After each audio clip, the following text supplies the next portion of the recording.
બોટાદ કોંગ્રેસ દ્વારા સોનિયા ગાંધી અને રાહુલ ગાંધી ઉપર થયેલા કેસોને પગલે કોર્ટનો ચુકાદો આવ્યા બાદ જિલ્લા ભાજપ કાર્યાલય ખાતે સૂત્રોચ્ચાર કરીને વિરોધ કરવામાં આવ્યો હતો। કોંગ્રેસે આક્ષેપ કર્યા હતા કે સત્યની જીત થઈ છે, ઈડી નહીં પરંતુ લોકશાહીની જીત છે। જ્યારે બેનરો સાથે સૂત્રોચ્ચાર પોકારીને કોંગ્રેસ જિલ્લા પ્રમુખ સહિત કાર્યકરો દ્વારા બોટાદ જિલ્લા ભાજપ કાર્યાલય નીચે વિરોધ પ્રદર્શન કર્યું હતું।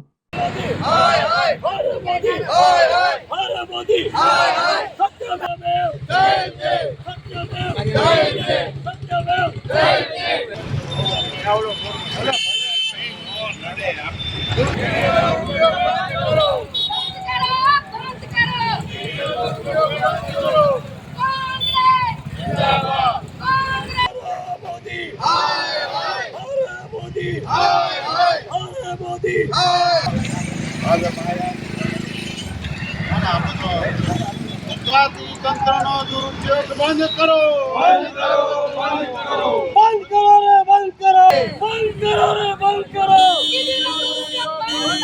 બંધ કરો રે, બંધ કરો। હર મોદી, હર મોદી, હર મોદી, બંધ કરો, બંધ કરો, બંધ કરો,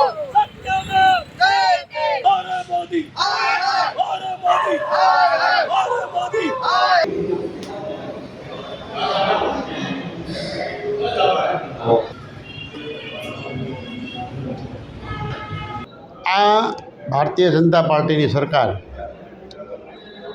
એન કેન પ્રકારે સત્તાનો દુરુપયોગ કરી, ઈડીનો દુરુપયોગ કરી, કોંગ્રેસના વરિષ્ઠ નેતાઓને, કોંગ્રેસના મોટા આગેવાનોને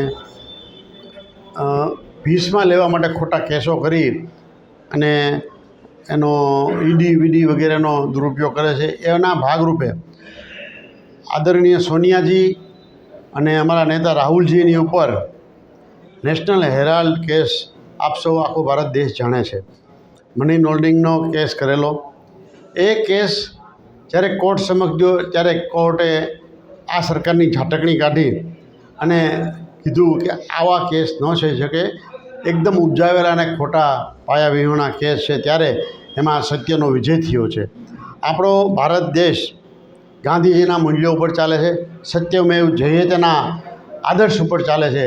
ત્યારે અમે સૌ લોકોનું ધ્યાન દોરવા માગીએ છીએ, ભારતીય જનતા પાર્ટીનું પણ ધ્યાન દોરવા માગીએ છીએ કે સત્યનો હંમેશા વિજય થતો હોય છે। એ બાબતે અમારો આ કાર્યક્રમ છે।